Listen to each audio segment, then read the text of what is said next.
જય શ્રી કૃષ્ણ, જય માતાજી. જો આજ અમે દાબેલી બનાવી છે. આ દાબેલીનો મસાલો વઘાર્યો, વટાણા નાખી, બટેટાનો સૂંદો કર્યો, દાબેલીનો મસાલો. તમારે બધાને આ દાબેલી ખાવી હોય તો ભૂગી આવજો. આવી રીતે મસાલો વઘાર્યો. તમે કેવી રીતે વઘારો છે કહેજો. અમે ઘરે દાબેલી આવી રીતે અમે ભરું, પછી તમને પોતાને બતાડું. કોથમીનો શણગાર તો જોઈએ જ, એના વિનાનું કઈ હાલ નહીં.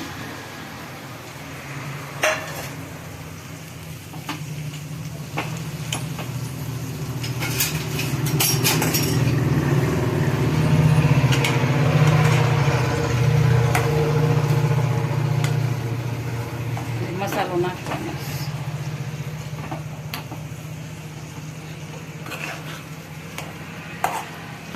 તમે કેવી રીતે બનાવો કહીજો. અમે આવી રીતે દાબેલીનો મસાલો નાખીને સૂંદો કરીને ભરી દેવી પાઉંમાં. પછી સિંગદાણા, સેવ બધું નાખીને ખાઈ.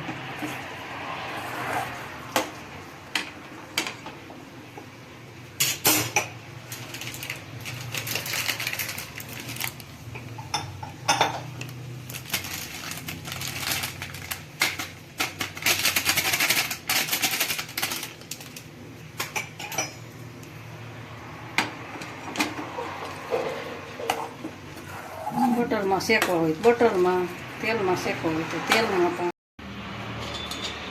સેવ, સિંગદાણા, પાઉં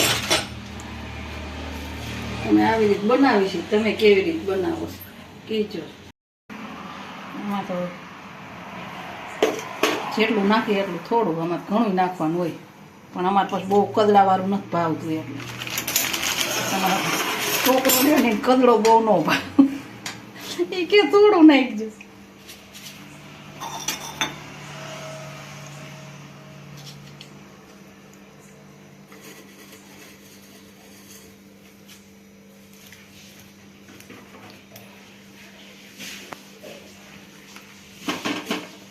ગરમ હશે ને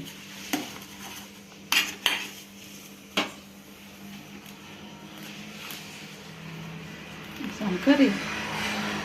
બટરમાં શેકવા હોય તો બટરમાં, તેલ નાખીને શેકવા હોય તો તેલમાં. જો દાબેલી બનાવી એને પછી મારે તાજ અડદનું શાક ખાવું તો જો કહેજો કોમેન્ટ કરીને કેવું બન્યું.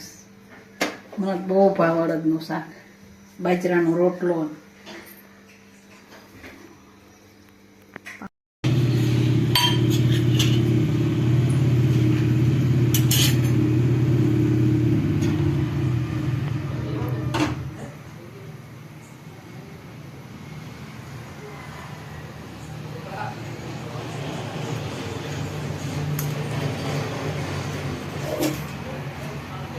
Sipyo din.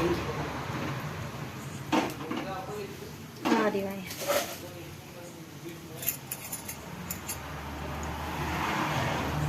તમે આવી રીતે પાઉં શેકી છે.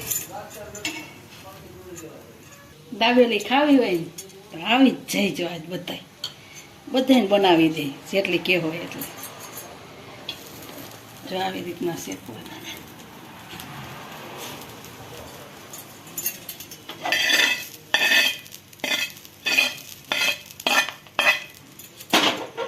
બધા વારું કરવા છો. આ તો મસ્ત મજાની દાબેલી બનાવી છે. મસ્ત મજાની દાબેલી બનાવી જોઉં. તમારે બધાને ખાવી હોય ને તો પૂગી જો. અડદનું શાક બનાવ્યું, મરચાં, સોસ, ટમેટા સોસ, સાઈસ, બાજરાના રોટલા. તમારે બધાને વારું પાણી કરવા હોય તો પૂગી આવો. દાબેલી ખાવી હોય ને તો અહીંયા આવીશો ને તો પાછી ફરીથી હું બનાવી દઈ તમને. પણ અમારા વિડીયોને લાઈક, શેર ને સબસ્ક્રાઈબ ને કરવાનું ભૂલતા નહીં.